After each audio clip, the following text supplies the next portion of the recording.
Welcome back to DFC Books. Today, we are executing a deep, focused content mission on material so rich, it almost feels like you're holding a dangerous loaded weapon. And we are undertaking a really meticulous deep dive into Margaret Atwood's monumental continuation of the Gilead story, the Testaments. And we're dealing with sources that, they just confirm a terrifying truth, that history doesn't exactly repeat itself, but it certainly, it rhymes. The whole core of this deep dive is analyzing these three primary documents, or testaments as they're called, and they were delivered at just immense personal risk, designed to expose the rot at the very heart of Gilead. That's our mission, really, isn't it? To understand not just what was exposed, but how. Because we have this trio of radically different narratives, and they're all converging. You've got the cynical insider, the sheltered product of the regime, and then the rebellious outsider.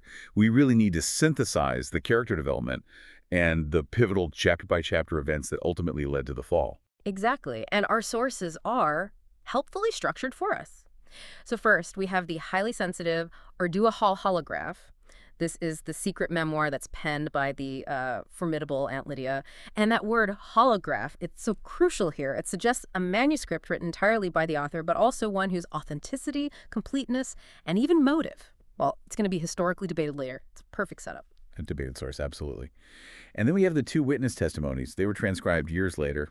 Testimony 369A comes from Agnes Jemima, who is this, innocent girl raised within that rigid Gileadian structure.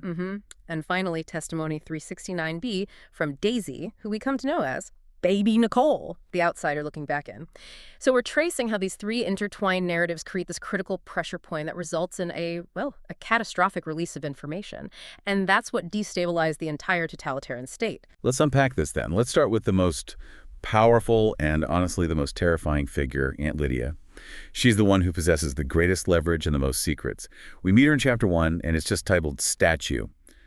What does that image immediately tell you about her current position? Well, it establishes her perilous duality right away. She observes that traditionally only dead people are allowed to have statues. And yet, she has one while she's still breathing. It's a small token of appreciation, she calls it, but it's also a reminder that she's preserved yet utterly exposed. Right, and she uses that word, petrified. Exactly. It's this magnificent double entendre for her power. She is solid, unmoving, and fearsome. But she's also constantly vulnerable to becoming literal stone, a victim of her own creation. She's petrified with fear. And her power is tested daily inside the ant stronghold, Ardua Hall. Chapter 3, Him. It's this fascinating look at the toxicity of her immediate environment. It's not just a prison. It's a cutthroat institution. Oh, it's all about surveillance mixed with this competitive piety. She details the festal munching, where even the smallest actions are these huge political calculations. You have Aunt Elizabeth conspicuously taking one more egg than allocated, displaying her entitlement. And then Aunt Elena takes one fewer. Right, to advertise her superior devotion. And then there's Aunt Vidala, the watchful rival, whose eyes are flicking from one of them to the other and then to me. It's like corporate maneuvering, but the stakes are life and death. That's it, exactly. And that high-stakes environment is precisely why the holograph itself is hidden. She calls it her dangerous weapon, and she hides it with incredible care. It's tucked inside this bulky, benign-looking Catholic theological book, Apologia Pro Vita Sua. She knows that if it's discovered, it would mean a premature bullet in the head. Her entire daily existence is this performance of piety layered over absolute paranoia. She is constantly playing the long game, even when she's choosing her breakfast. And to understand that game, you have to go back to her origin. The transition from a legal professional, a judge, to the architect of the ants is chronicled across chapters 7, 9s, and Acts. She wasn't born into Gilead. She was forcibly converted. Her former life was one of genuine belief in the rule of law. She was a professional who had built her entire career on life, liberty, democracy, and the rights of the individual. But when the coup happened, she found her college-acquired polish was just useless. She had the sudden, brutal realization that justice, without the force to back it up, is completely meaningless. And that moment of absolute clarity, the key event that shatters her previous life and just cements her survival instinct. Oh. That's in chapter 7, Stadium. Yes. She's arrested, cuffed and delivered to what was a sports arena. Now it's this horrifying makeshift prison, and this is where the regime establishes its new rules through spectacle, through terror. She witnesses the mass execution of 20 women, blindfolded, arranged in 2 neat rows, and this man in a black uniform sermonizes, claiming that sin is visible to the divine eye. But the point isn't religious at all, it's pure terror. She realizes immediately the stakes are not philosophical or legal, they are brutal, raw, life or death. Survival means adopting the methods of the executioners. And the method they use to break her is so systematic and psychological. She details this horrific process in Chapter 9, The Think Tank. That chapter is just a stark exploration of how totalitarian states engineer compliance, and they do it by destroying dignity.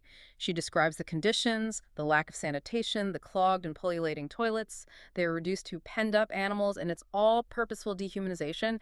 And then the solitary confinement in the think tank forces this enforced stasis, which is just an unbearable mental strain. But it's not just mental. She mentions the physical abuse, too, designed to crack her resolve. Yes, she recounts these interrogation cycles that are punctuated by torture. She mentions kicking and other attentions and explicitly notes the involvement of tasers. She makes a point of saying she wasn't sexually assaulted, perhaps deemed too old and tough, as she wryly notes, but the abuse was calibrated. It was meant to shatter her identity, to leave her weak enough for the final, terrifying initiation ritual. It sounds less like brainwashing and more like hardening. Like out of that destruction, her core revolutionary purpose is forged. And that central terrible bargain happens in Chapter X, Spring Green. She's dragged out a shambling wreck, and she's given these new brown sack-like garments, the uniform of the female shooter she saw at the stadium, and she realizes she's being prepared like tenderizing tough steak. Commander Judd orchestrates this whole scene. It's the key event to ensure her permanent complicity. The ultimate test of loyalty. Her trial by murder. She is forced to shoot blindfolded women, one of whom she recognizes as Anita, her professional colleague. This isn't just about killing. It's about covering her hands in blood in front of Judd. And that is the defining moment. That's when her third eye opens, a cold stone eye, and the previous judge is dead. But the internal vow is born. She thinks, I will get you back for this. I don't care how long it takes or how much shit I have to eat in the meantime, but I will do it. Her bargain wasn't to save Gilead, it was to gain the power to destroy Judd, and by extension, the entire system he built. The source of her power becomes her legal mind, now focused entirely on documenting evidence. So with her power established, she starts building this architecture of destruction from within. In Chapter 11, Sackcloth, she and the others, Elizabeth, Helena, and Vidala, are named founders. Yes, and Judd tasks them with the segregation of women's spheres. And Lydia, because she understands the fragility of totalitarian regimes, immediately realizes that the safest place is inside the ideology. She says she numbered herself among the faithful because it was less dangerous. She chose to become part of the piously praising, unctuous, hate-mongering crowd because that crowd has the power to crush anyone who resists. She effectively weaponizes piety and bureaucratic procedure. And her rise requires this relentless internal warfare, which she shrewdly analyzes in Chapter 15, comparing their situation to the fox and cat fable. Right. The fox boasts of 100 cunning tricks, but the cat knows only one, climbing a tree to escape the dogs. And Lydia's point is that her rivals, Vidala and Elizabeth, they have 100 petty jealousies and maneuvers. But Lydia has one single overarching goal, documented revenge. She plays the long game, and she watches their weaknesses. The ultimate demonstration of this strategy is revealed in Chapter 19, Study, where she secures the leverage she needs over Commander Judd. This is a silent, terrifying power play. Judd's wife, Shunammite, is sickly and, bothersome to him. Lydia offers to take Shunammite into Ardua Hall's care at the Common Balm Clinic, it's a thinly veiled offer to ensure the wife's elimination. Wow. And Judd immediately accepts, confirming his lack of loyalty to his own family and exposing his crimes against women. Lydia now has lethal blackmail material. This is the leverage she needs to set her ultimate plan in motion, retrieving baby Nicole, the one daughter Judd fears. And speaking of elimination, she provides a chilling postscript to this internal warfare in Chapter 23, Wall, regarding her rival, Aunt Vidala. Yes, Vidala is found behind Lydia's own statue in a coma, suffering a suspected stroke. But Lydia, in her holograph, she coolly reveals she orchestrated the downfall. Vidala had a known weakness allergies, and Lydia leveraged it, resulting in the elimination of a major rival.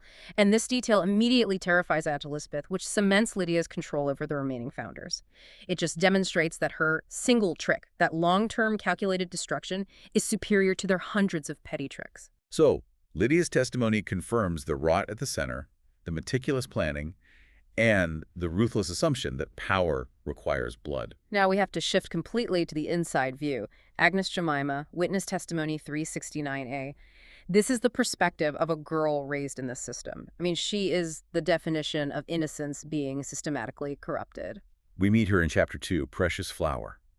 She is the daughter of Commander Kyle and Tabitha, and her name itself, Agnes Jemima, is so loaded with Gileadian theology. It really is. Agnes means lamb. And Jemima links her to the book of Job, where God kills Job's original children as a test and then just replaces them with new ones. And Agnes is haunted by this.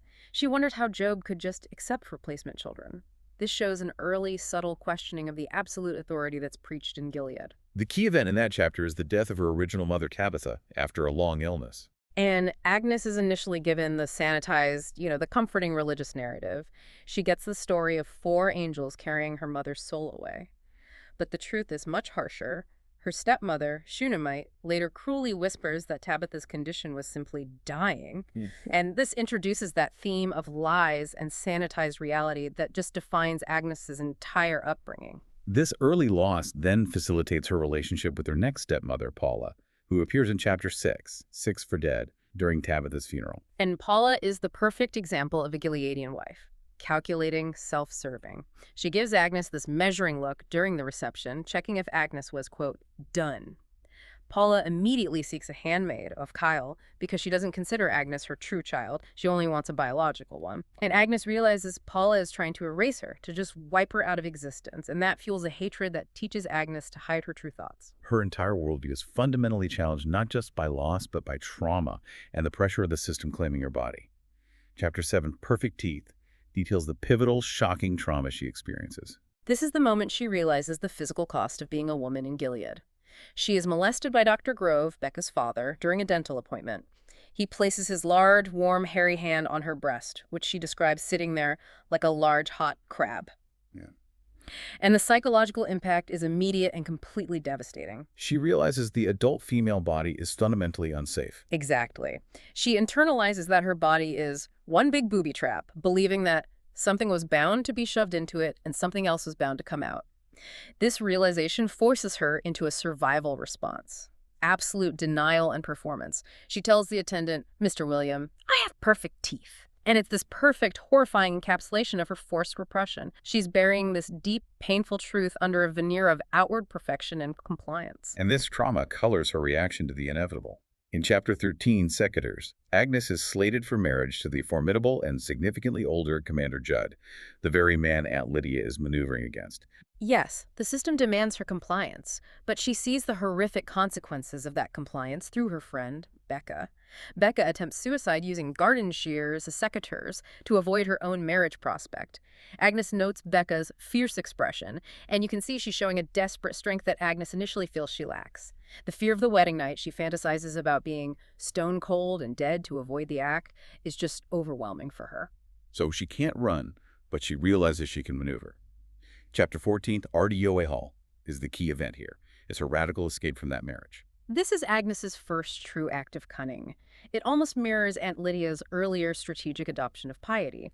She secures an interview with Aunt Lydia and argues successfully, using the regime's own language, that she has a higher calling.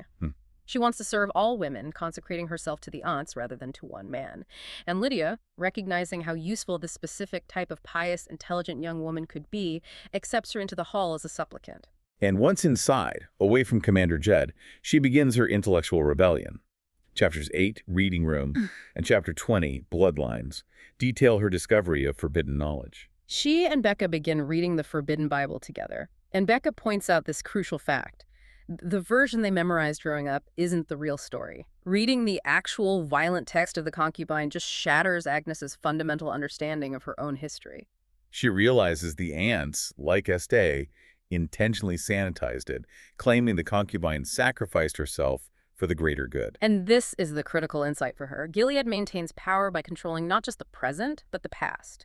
They promote this lie of self-sacrifice to keep women compliant. Agnes realizes the entire system is built on enforced, pious, historical lies. This intellectual corruption is just preparation for the physical corruption she's about to discover. The ultimate shock comes when she starts working with the internal archives in Chapter XX, where she confronts Gilead's rot and her true identity. Yes, she's exposed to secret files evidence relating to Commander Judd's systematic murder of his previous wives. This confirms the corruption at the highest level. The regime she pledged herself to is a den of murderers. And then she finds the file on her own mother, Tabitha. And the notation on that file reveals the dual truth that demolishes her entire upbringing. Right. The file reveals that Commander Kyle was not her biological father. But more importantly, it states, mother of Agnes Jemima, now Aunt Victoria, escaped to Canada, currently working for Mayday terrorist intelligence. Agnes Jemima, now formerly Aunt Victoria, realizes her mother is alive and is an enemy of the state. She's not just innocent, she's the daughter of a terrorist, and the entire moral foundation of her life is a complete and total lie. Okay, so now we shift to the third source, Witness Testimony 369B, provided by Daisy. And she gives us the necessary context from outside the walls. She is Baby Nicole, the most famous, most sought-after fugitive in the world. Daisy's Canadian life, which is detailed in Chapter 4, The Clothes Hound, it appears totally normal. She's a rebellious teenager living with her adoptive parents, Melanie and Neil, who run a used clothing store. But there are crucial clues to their true identities. Right. Neil, the father, is described as a collector of old technology, things like antique cameras and wind-up music boxes. Why is that detail so crucial? Because it speaks directly to Mayday's technical strategy. You see, Gilead Security focuses narrowly on digital surveillance tracking cell phones, internet traffic, all the modern systems. They ignore or they totally underestimate analog technology. Neil's antique cameras are the very tools used to create and read microdots, which is the perfect espionage tool that just bypasses Gilead's modern security net. In Daisy's teenage rebellion in Chapter 5, Van, it inadvertently triggers the catastrophe that exposes their secret life. Yes, she attends an unauthorized anti-Gilead protest. She impulsively swaps ID cards to board the bus. And she sees the counter-protesters, the Pearl Girls, holding signs demanding, "Give back baby Nicole." Her proximity to this political danger leads directly to the key event that completely destroys her world. And that catastrophe is immediate. Ada, a Mayday agent, pulls Daisy from the protest. When Daisy gets back to the shop, Neil tells Melanie they got the camera. And that phrase seals their fate. The stolen item is not just an antique, it's the master camera used for the microdots. Shortly after, Melanie and Neil are killed by a car bomb outside the Clothes Hound, right after a break-in where a Pearl Girl, Aunt Adriana, was found murdered. Daisy loses her entire family and realizes the true danger of her existence. So she's rescued and taken to a refugee house named Carnarvon. In Chapter 8, she experiences the shock of her true identity. Yeah, and she's still thinking like a rebellious Canadian teen, you know.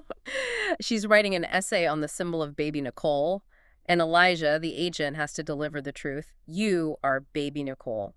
I mean, this is a complete identity crisis. She is simultaneously the most famous child in the world and a target for global terrorism. Chapter 12, Carpets, provides the crucial operational context, the reason for the microdots and the desperate nature of the mission ahead. Elijah explains the whole mechanism. Neil and Melanie were couriers. The microdots, these tiny images of secret documents, were hidden in baby Nicole brochures carried by the seemingly harmless Pearl Girls. But with Neil's camera stolen and the couriers dead, the network is compromised. The inside source, Aunt Lydia, will only trust one person. The person Judd fears the most, and that person is Nicole. She has to go back into Gilead. And this requires rigorous training. Chapter 16, Pearl Girls, details the uncomfortable transformation of Daisy Nicole into the innocent Jade. Right. She undergoes combat training with Garth, developing the guts and grit Ada insists she needs. And this is about physical hardening, but it's also about psychological preparation for deception. The Pearl Girls, Aunts Beatrice and Dove, they successfully scoop her while she's posing as a street runaway named Jade. And the Gileadian rules are immediately imposed on her free spirit. The very first rule is about control over the female body. Her desirable long hair has to be covered because men have a thing about hair, it made them spin out of control. And this is her first real taste of the hypocrisy. The system blames women's bodies for men's lack of control. Her true initiation into the Gileadian horror occurs in Chapter 22, Heartstopper. I mean, she thought she understood the regime from the outside, but the reality is just overwhelming. She describes Gilead as slippery, like walking on ice. The coded language, the smiling, hungry faces of the women in the chapel, it's all unsettlingly polite and absolutely ruthless. The key event here is her forced attendance at a execution. We need to clarify what a execution truly means, because it's more than just an execution. Oh, much more. It's a ritualized, state-sanctioned murder designed entirely to involve and implicate the handmaids. They're given tacit permission to tear a man accused of sexual violence apart, literally ripping him limb from limb. This is not justice. It's a psychological tool of control. It turns the oppressed into executioners, ensuring their loyalty through shared, horrific guilt. And Nicole is utterly shocked by the raw, visceral hatred on display. She admits she feels lost, like she's lacking an instruction book on how to navigate this level of calculated cruelty. So we have the three perspectives: the cynical architect, the wounded innocent, and the shocked outsider. In Part 4, those three threads finally braid together for the final high-stakes operation. Chapter 21, fast and thick, is this dramatic convergence. It is. Agnes, now Aunt Victoria, is summoned to Aunt Lydia's office, and Jade Nicole is already there. Aunt Lydia confirms the impossible truth. They are half-sisters, sharing the same biological mother, Offred. Then she reveals the entire plan, to bring down Judd and destabilize Gilead by smuggling out a massive document cache, exposing the corruption at the top, including Judd's murders. Which confirms everything Agnes has learned from the files that Aunt Lydia conveniently placed in her path. It's a moment of just devastating confirmation of the regime's rot. The document is in microdot form.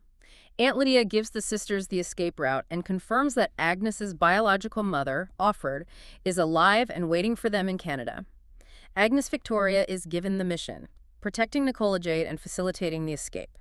Lydia calls them her silver doves, my destroying angels, basically handing off the fate of Gilead to two teenage girls. The escape itself is far from glamorous or high-tech, which is its brilliance. Chapter 24, The Nellie J. Banks, details the journey by iconoclast bus. And this section really emphasizes the decline of Gilead outside the wealthy urban centers. They observe the decay, close down motels, and just this general unpleasantness. It highlights the economic failure of the state. They eventually reach the coast and meet their contact, a man who reeks of alcohol, and they board the titular Nellie J. Banks, a liquor smuggling boat, their ticket to paradise. This is where the tension becomes physical and terrifying. The boat is small, cramped, and smells heavily of liquor and fish. Absolutely. The key event in this stage is the Coast Guard inspection. They're forced to hide in the hold, trying to blend with the cargo, lying in near darkness, listening to the heavy footsteps and the voices of the Gileadian Coast Guard tramping around above them. The sheer effort of maintaining absolute silence, knowing discovery means instant death, is just palpable. And this contrasts so sharply with their previous lives. Lydia safe in her hall, Agnes safe in her pious uniform, Nicole safe in Canada. They are now relying purely on illicit systems to survive. But the boat doesn't deliver them directly to freedom. In Chapter 25, Wake Up, they're cast off early, betraying the very concept of paradise. Yeah, the boat captain, Mishmengo, he forces them off in the middle of the night. He cites dangerous tides and engine trouble, basically refusing to take the risk of crossing the border in the daylight. They're just left in a tiny inflatable dinghy in the dense fog off the Bay of Fundy. The danger shifts from state agents to the overwhelming indifference of nature. It becomes clear their fate relies entirely on their own hands and resilience. And this is when Nicole reveals the critical payload. Right. They are physically exhausted and just terrified. And Nicole reveals that the microdot document, the cache of damning evidence, is safely hidden inside the pocket of her new, non-Gilead jeans. It's an incredibly mundane hiding place for the most explosive secret in the world. They're left paddling desperately toward Canadian waters, relying on their physical strength and Nicole's attempts, sometimes failing, to fix the tiny solar-powered motor. The final, harrowing stage of the physical journey is Chapter 26, Landfall. And Agnes, despite her supplicant training, she is not built for this. She is struggling, feeling the cold water, convinced the tide is sweeping them out to sea. It's a final, terrifying moment of helplessness. But just moments before they might succumb, they are rescued by Mayday agents Ada and Elijah. The mission is complete. The explosive document cache is delivered, and it immediately starts to destabilize Gilead's highest ranks. The genius of these sources is that we don't just get the narrative, we get the historical receipt centuries later. This brings us to the final piece of documentation. The 13th Symposium on Gileadian Studies, set in 2197, where Professor James Darcy Pissotto acts as this cynical, detached historian. And Pisoto's function is to confirm the weight and impact of these three testaments. He treats the holograph and the two witness accounts as genuine historical sources that directly contributed to the collapse of the regime. He really represents that academic detachment from the human trauma we just explored. The professor immediately addresses the greatest historical debate surrounding the foundational document: the authenticity of the Ardua Hall holograph. Could this entire thing be a forgery? He acknowledges the skepticism. The prevailing historical debate is whether the holograph was devised as a trap by a rival, maybe Aunt Elizabeth or Aunt Vidala, hoping to frame Lydia.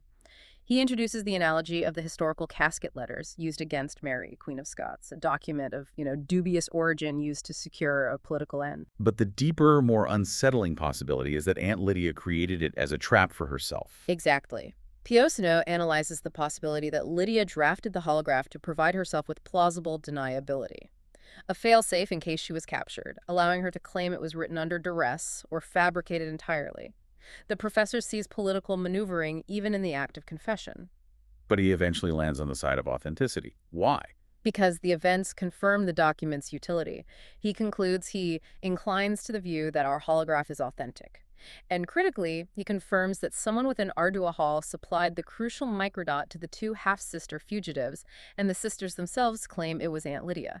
The sheer volume of disruptive, explosive, and verifiable secrets contained in that document, cache crimes of the highest echelon, was simply too decisive to be ignored. So from the perspective of 2197, the mission carried out by Agnes Victoria and Daisy Nicole, driven by that insider source. It was confirmed to have been instrumental in the fall of Gilead. And Pisoto notes the documents themselves were found much later, accidentally, mislabeled as Annals of the Nellie J. Banks, Two Adventurers, in the library of Innu University in Shashatshiu, Labrador. That mislabeling is key, isn't it? It means the true weapon, the information that brought down a regime, just sat inert for decades, disguised as a sailor's tale. It was only effective when someone was willing to retrieve it and release it. And that reinforces the theme that knowledge is power, but only if it is activated. The professor also spends time analyzing the involvement of the young women. Nicole was only 16 when she was recruited. And he offers a pretty cynical view of why the young are often used in these roles. He notes that some historians argue that the young are especially suitable for such escapades because they are idealistic, they have an underdeveloped sense of their own mortality, and they are afflicted with an exaggerated thirst for justice. Pisoto implies they are reckless tools, but we, having gone through their sources, see that their actions were rooted in intense personalized trauma. It wasn't idealism for Agnes. It was the desire to escape Commander Judd and the molestation by Dr. Grove. It wasn't just recklessness for Lydia, it was the vow of revenge after the horror of the think tank and the forced murder of her colleague. Exactly. Their unique traumas, Lydia's psychological breaking, Agnes's physical violation and intellectual awakening, Nicole's loss of family and subsequent political shock, all of that combined with the critical document that became the pressure point that cracked the regime wide open. Ultimately, this deep dive reveals how three fundamentally different lives, the cynical insider, the sheltered product of the system, and the disillusioned outsider, all converged on a single point of truth. The attack on Gilead wasn't about tanks and bombs. It was the coordinated release of damning documented knowledge. It highlights that truth must be actively protected and that those in power will relentlessly fight to destroy any records that conflict with their own manufactured narratives. Aunt Lydia used the very tools of Gilead's secrecy, cunning, and ruthless assumptions about human nature to preserve the one thing Gilead despised: undeniable, documented truth. She bought her power with the blood of her colleague, Anita, but she kept her ultimate word to her younger self. I will get you back for this. She leveraged institutional hypocrisy and the weakness of Commander Judd to execute the long game. And that brings us full circle to the initial insight: knowledge is power and history rhymes.